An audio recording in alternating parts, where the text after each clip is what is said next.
নমস্কাৰ বন্ধু বান্ধৱীসকল, স্বাগতম জনাইছোঁ নতুন এটি ভিডিঅ'লৈ। আজি ৰেচিপিটো সকলোৱে চিনি পোৱা এবিধ ৰেচিপি, সকলোৱে বনাব জানেই। তথাপিও মই কেনেকৈ বনাইছোঁ তাকে দেখুৱাওঁ আপোনালোকক। আশা কৰিছোঁ শেষলৈকে চাব আৰু চাই ভাল পাব বুলি। আৰু এয়া ব্ৰইলাৰ মাংস 1 কেজি লৈছোঁ।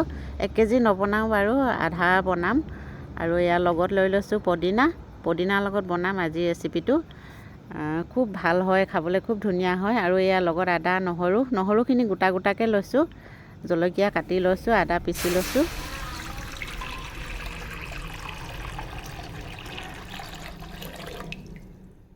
পানীখিনি উতল অহাৰ পাছত এতিয়া দি দিছোঁ মাংসখিনি। আৰু মাংসখিনি মই প্ৰথমতে গৰম পানীত ধুই ল'লোঁ।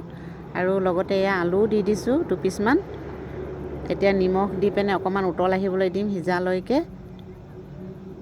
আৰু আমাৰ এই নাতিটো দেখিছেনে, একদম মাকে বজাৰলৈ গৈছে, থৈ গৈছে আৰু মমায়েকৰ জোতাযোৰ পিন্ধি ঘূৰি ফুৰিছে। পৰিমা এইয়া পাৰ্টনাৰ হাই কৈ দিয়া ধুনুন। বাবা কি কৰিছা? সেইটো কোৱা, বলটো পেটত সোমাই দিলা। খেলি থাকা, মই মাম বনাই লওঁ দেই। হাই কৈ দিয়া। ইমান ধুনীয়াকৈ দিলে। হাই দি ল'লে, হাই দি লোৱাৰ পাছত লাজ লাগিছে তাৰ, দেখিছেনে কি কৰি আছে নাতিটো। অলপ দেৰি সিজাৰ পাছত এতিয়া বিলাহী এটা কাটি দি দিছোঁ।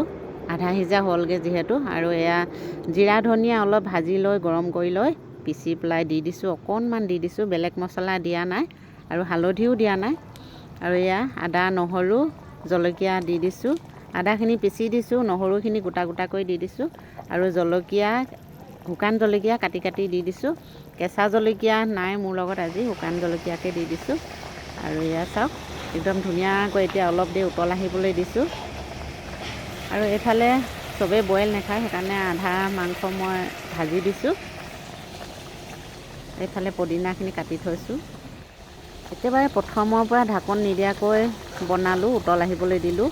আৰু এতিয়া পদিনা দি দিছোঁ একেবাৰে শেষত। এতিয়াহে মই ঢাকনাখন দিম, একেবাৰে পদিনাখিনি দিয়াৰ পাছত, একেবাৰে সিজাৰ পাছত। এয়া হৈছে একেবাৰে শেষত মই কেৰাহীৰ পৰা উলিয়াই ল'লোঁ।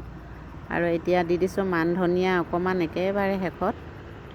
আৰু এয়া চাওক, দেখিবলৈ বেয়া হয় কিন্তু খাবলৈ সঁচাকৈ খুব ধুনীয়া হয়। পদিনাটোৱে মানে এনেকুৱা ধুনীয়া চেণ্ট এটা আনে, খুব ধুনীয়া হয় খাবলৈ।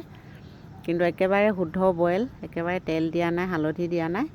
আৰু এয়া চাওক, আজি ৰেচিপিটো এনেকৈ বনালোঁ। ভাল লাগিলে লাইক, কমেণ্ট, শ্বেয়াৰ, ছাবস্ক্ৰাইব কৰি দিব। আজিলৈ ইমানতে থৈছোঁ।